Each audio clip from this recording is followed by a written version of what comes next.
پہلا سوال میرے سامنے ہے، ماں صدیقی پوچھتے ہیں، مفتی صاحب میرا سوال، ہماری امی نے خواب ہماری نانی کو دیکھا ہے اور نانی کا انتقال ہو چکا ہے۔ امی نے دیکھا ہے کہ مجھے میری نانی نے کوئی چیز مجھے دوا چمچ میں میرے منہ میں ڈالی ہے، اس کی کیا تعبیر ہے؟ آپ کو اپنی نانی سے محبت ہوگی زیادہ اور آپ کی امی کو بھی ہوگی۔ خیر آپ کی امی کو تو ہونا بھی چاہیے کیونکہ وہ ان کی ماں ہیں، لیکن آپ کو اپنی نانی کے ساتھ محبت زیادہ ہے۔ تو جن سے محبت ہوتی ہے وہ عموماً خواب میں نظر آ جاتے ہیں، اور اسی لیے بس یہ ایک محبت کی علامت ہے، اسی لیے وہ آپ کو خواب میں نظر آئے ہیں۔ اب خواب کی پورے خواب کی تعبیر ہوتی ہے۔ بعض لوگوں کو جب تعبیر بتائی جاتی ہے تو وہ کہتے ہیں ارے یہ جو منہ میں چمچ سے کھلائی ہے دوا، اس کا کیا مطلب ہے؟ یہ جو ایسا تھا ایسا کیا ہے؟ اس کا مطلب کیا ہے؟ تو الگ الگ مطلب نہیں ہوتے، پورے خواب کی تعبیر ہوتی ہے۔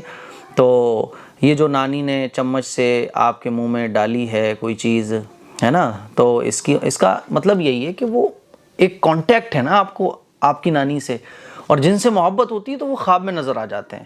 اب وہ خواب میں کیسے نظر آتے ہیں؟ تو کبھی اس طرح سے بھی آ جائیں گے، کبھی دوسری طرح سے بھی نظر آ جائیں گے، ٹھیک ہے؟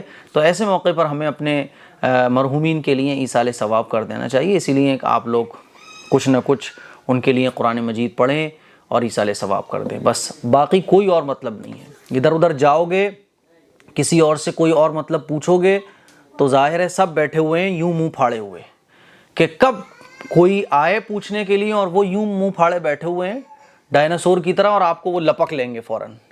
آپ پوچھو گے ایسے ایسے تو بولے گا اس کا مطلب یہ ہے، بہت بڑی آفت آپ لوگوں کے اوپر آنے والی ہے، بہت بڑی مصیبت آپ لوگوں کے اوپر آنے والی ہے۔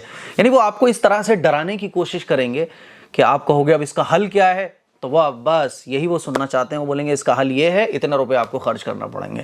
تو کہیں جانے کی ضرورت نہیں ہے۔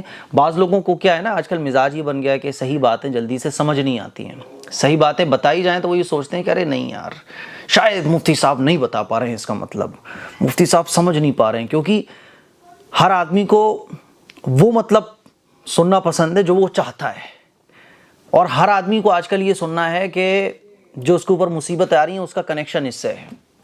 تو جو لوگ منہ پھاڑے بیٹھے ہوئے ہیں نا وہ کنیکشن کر دیتے ہیں، کیونکہ وہ جب کنیکشن کرتے ہیں تو آپ کو لگتا ہے اچھا تبھی میرے ساتھ ایسا ہوا، تبھی میرے ساتھ وہ ہوا، پھر اس کا سالوشن بتایا جاتا ہے کہ اتنے روپے خرچ کرو، اس طرح سے علاج کراؤ، پھر جو ہے 3000 روپے، 3001 روپے، 5002 روپے، اس طرح سے جو ہے آپ سے پیسہ لیا جاتا ہے، اور آپ ایک لائف ٹائم کسٹمر ان کے بن جاتے ہو۔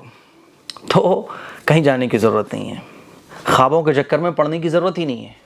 اتنا یاد رکھیے، خوابوں کے چکر میں پڑنے کی ضرورت نہیں ہے۔ چکر میں پڑو تو ان چکروں میں پڑو جن کا آخرت میں آپ سے سوال ہوگا۔